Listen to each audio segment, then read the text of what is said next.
Greetings and salutations, this is Nathan, your nature navigator. I'm down here in the Catskills at Frost Valley, and behind me lies what's known here as the castle. It's actually a summer home and mansion that Julius Forstmann had built. So let me turn you around and give you a little tour of this place. So you can see we're right off of Frost Valley Road here. Over there are their horse paddocks, and just beyond the tree line is the east branch of the Neversink River. So in 1914, Julius Forstmann, he bought 2,000 acres of this land here, and the original farm buildings were removed, and eventually the castle and additional buildings were added. Now Julius Forstmann, he was born in 1871 over in Germany, and in 1894, when he was only 23, became partnered with his father's wool business. Later in 1902, when he was 31, he married his wife, Adolphine. It was then in 1906 that they both moved to Passaic, New Jersey, to found the U.S. branch of Forstmann Wool Company. Now, while Mr. Forstmann was only 5'2" and 300 pounds, he loved to fish, hunt, and stargaze. He also loved to yacht as well.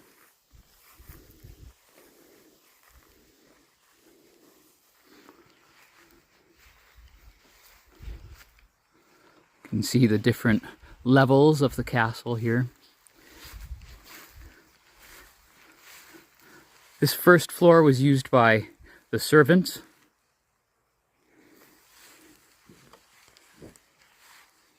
It's also storage for hunting equipment, a wine cellar. It had the kitchen in it, as well as a bathroom. There was an elevator that ran from there to the third floor, and all meals were cooked there and sent upstairs through the dumbwaiter to the butler's pantry, which we will see later.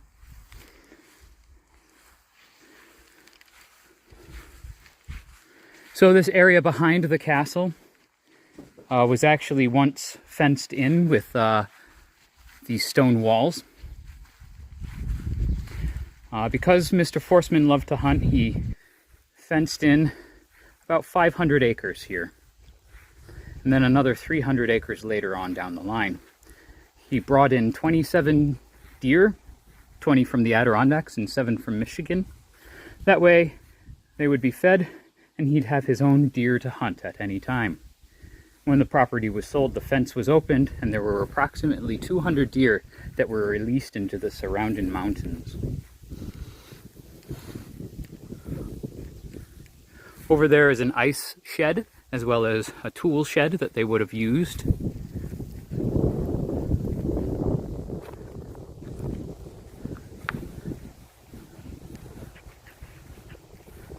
This is the main entrance I will be entering through. Now, the castle was built from 1915 to 1916, and they lived in the Baskin house, which was down there. When the castle was completed, the Baskin house was removed.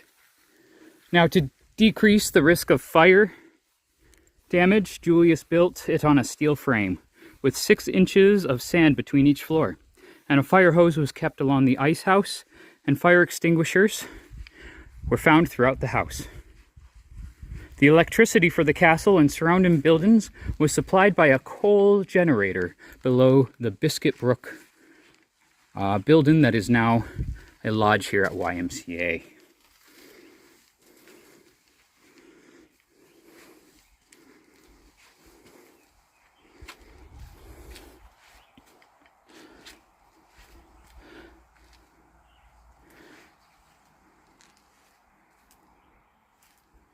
So this was their summer home for the family.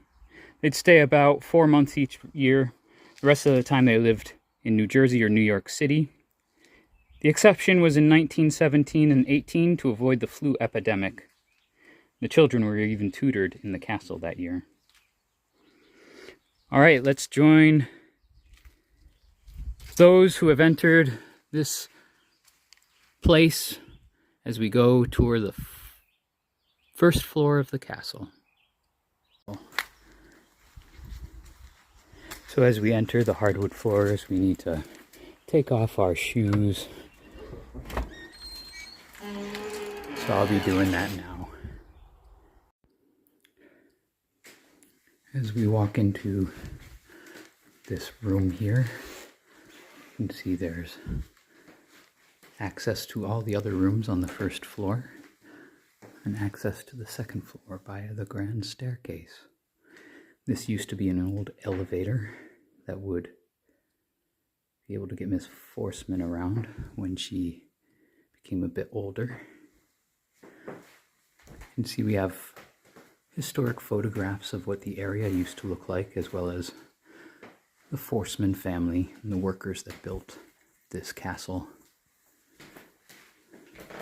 It was inspired by a castle over in Germany where Julius Forstmann was from. He wanted to recreate that. So yeah, let's head into his office here. All right, so this was the office / den of Mr. Forstmann.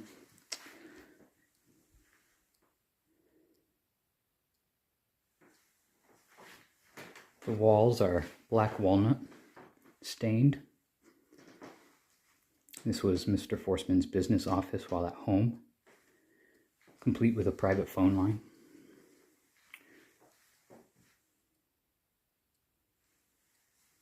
This hutch is original, with some of the Forstmann souvenirs from their travels around the world.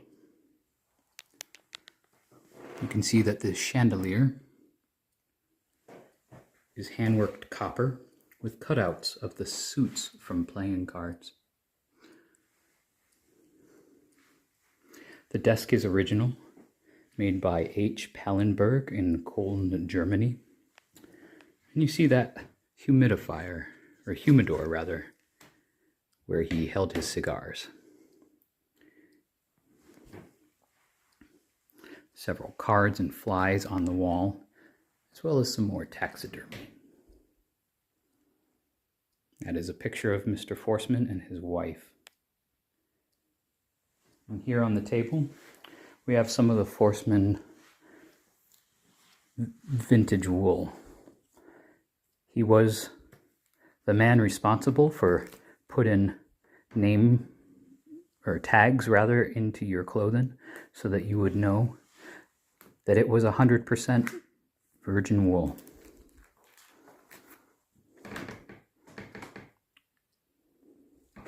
All right, let's move on from his office and back into the foyer. Now the foyer has white oak walls, and you'll notice the floors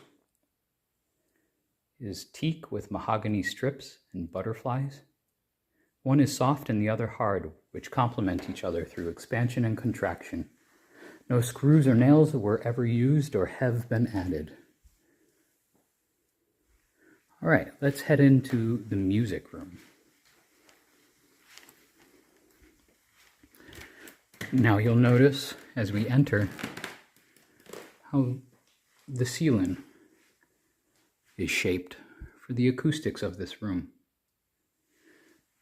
The wood in here is bird's eye maple, which is a relatively rare tree fungus that must be cut in a particular way to create the panel and walls. There's mahogany inlay as well. This was Miss Forstmann's favorite room. She loved to play music. This is a Steinway piano. However, it is no longer considered a Steinway because it had to be tuned by non-Steinway technicians. And it was eventually converted into a player piano. Miss Forstmann's arthritis got so bad You can look out the windows right into where her gardens would have been, as well as down onto Reflection Pond. The hutch is original, with the Forstmann souvenirs from their travels, as well as other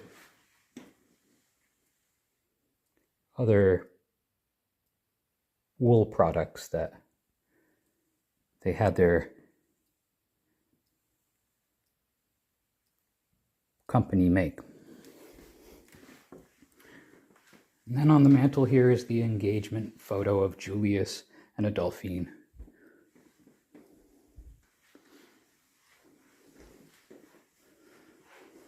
All right, let's head into the living room here. We have nice cherry walls with panels that get smaller toward the ceiling. You can see that all throughout the room. This is an optical illusion of sorts. If one were to stand in the corner and walk into the room, you appear to get taller. This was designed because Julius Forstmann was rather short and round in stature. He had this painting that was commissioned for him in 1923.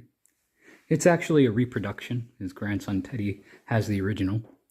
But it is also an optical illusion as the eyes appear to follow you as you go throughout the room. On this desk are various photographs of the Forstmann family.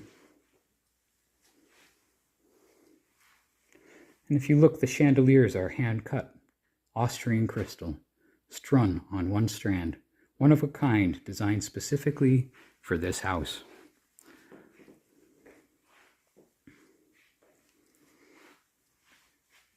You'll notice this deer painting, rather. It's by Christian Kroner, who's painted in 1877. So there are actually 14 deer in the painting, but you can only see a few at a time. It all depends on the light and the angle at which you get it. You'll notice these call buttons all throughout the home.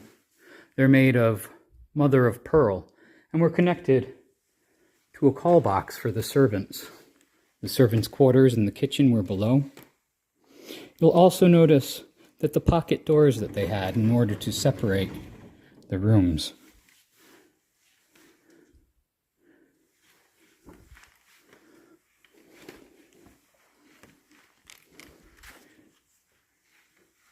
This rug is original. It is hand woven, brought over from Germany. It's a Persian rug. You see they also have plenty of seating outside in which they would have been able to get outside and enjoy the view of the Neversink River, which is across the way. Here we enter the sun parlor. The wood here is Japanese maple, and we have a brass chandelier. Great views of the mountain skies at night from in here. Great spot to put your plants, which we have done here.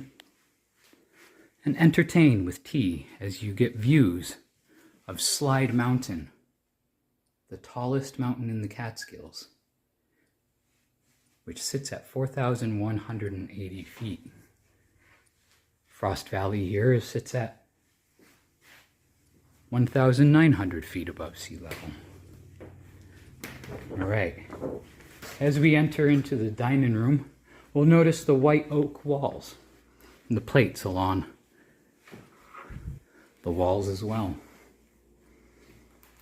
The chandelier here is silver-plated copper made by Tiffany Jewelry Company. But over the years of much polishing, most of the silver has been polished off. You'll notice a marble fireplace Julius asked a maid to wash it before a party, and she misunderstood that it was whitewashed, and it ruined the marble, unfortunately. This long table can be shortened for just the family, or extended like it is for guests. He would often play cards in here when not in the parlor. And it could also be extended into the sunroom. It's said that there was a call button under the table where Mr. Forstmann was known to cheat at cards. The last little room here on the first floor is this butler's pantry. American chestnut walls, and a dumb waiter that brought food from the kitchen in the basement to anywhere throughout the home. This is where the servant's box was, in order to see where the call buttons were being pressed. And that door went out to the main stairwell, where the servants could move around unseen. All right, thank you for joining me on this tour of the first level of the Forstmann estate here at Frost Valley. I hope you get a chance to come visit it. You can even stay on the second level, which is why I'm not going to be going up there today, because we have guests up there.